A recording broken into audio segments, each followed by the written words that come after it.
As Abraham grew older, the focus of his life shifted from his own journey of faith to ensuring that God's covenant promise would continue through his son Isaac. The long-awaited heir had finally been given, but the future of the covenant depended on careful steps, especially concerning Isaac's marriage and the protection of the promise. Abraham's later years reflect his role less as a wanderer and more as a wise patriarch securing his legacy.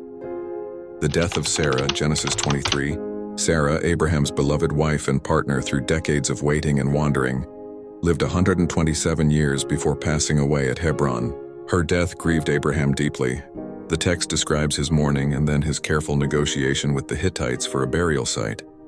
Though they offered to give him land, Abraham insisted on paying the full price for the cave of Machpelah near Mamre, Genesis 23:16. This purchase was more than an act of grief. It symbolized Abraham's faith. Though he did not yet possess Canaan, he buried Sarah in land that belonged legally to him. This secured a permanent stake in the very territory God had promised his descendants. The cave of Machpelah became the ancestral tomb of the patriarchs and matriarchs, rooting Abraham's family in the promise of the land. Finding a wife for Isaac, Genesis 24. After Sarah's death, Abraham turned to the future. Isaac had grown into manhood, and his marriage was essential for continuing the covenant line. Abraham refused to let Isaac marry a Canaanite, fearing the corruption of the covenant family by idolatry. Instead, he sent his chief servant, likely Eliezer, back to Mesopotamia to find a wife from among his relatives. The servant prayed earnestly for God's guidance at a well near the town of Nahor. His prayer was precise. The chosen woman would offer him water willingly and then extend kindness to his camels. Genesis 24:12-14. Almost immediately, Rebekah, the granddaughter of Abraham's brother Nahor, appeared and fulfilled these very signs. Recognizing God's hand, the servant worshipped and gave thanks.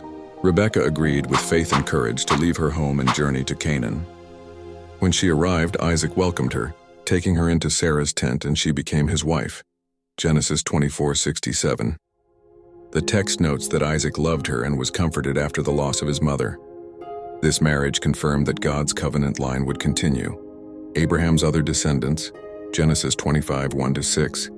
In his later years, Abraham married another wife named Keturah, who bore him 6 sons: Zimran, Jokshan, Medan, Midian, Ishbak, and Shua. These sons became founders of tribes spread across Arabia and regions beyond. Through them, Abraham truly became the father of many nations, Genesis 17:4. Despite these children, Abraham made clear that Isaac was the heir of God's covenant. He gave gifts to the sons of his concubines and sent them eastward, away from Isaac, ensuring the covenant promise remained undivided and secure. The death of Abraham, Genesis 25:7-11. Abraham lived to the age of 175, described in Scripture as a good old age, an old man full of years, Genesis 25:8.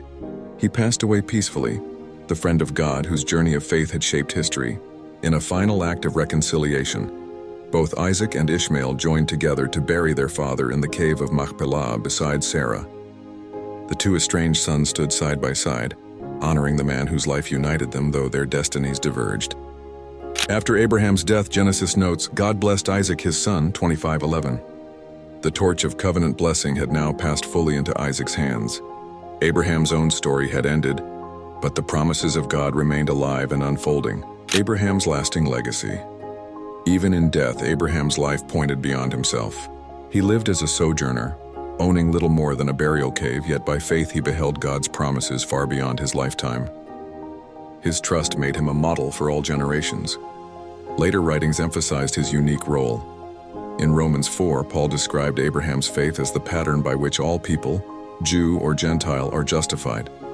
In Hebrews 11, Abraham is celebrated for seeking a city with foundations, pointing to an eternal hope. Jesus himself declared in John 8:56, Abraham rejoiced to see my day, he saw it and was glad. Abraham's legacy, therefore, was not just land or lineage, it was the heritage of faith. He believed God against all odds, and that faith was credited to him as righteousness. This made him the father of all who trust in God's promises. Conclusion of Part 6.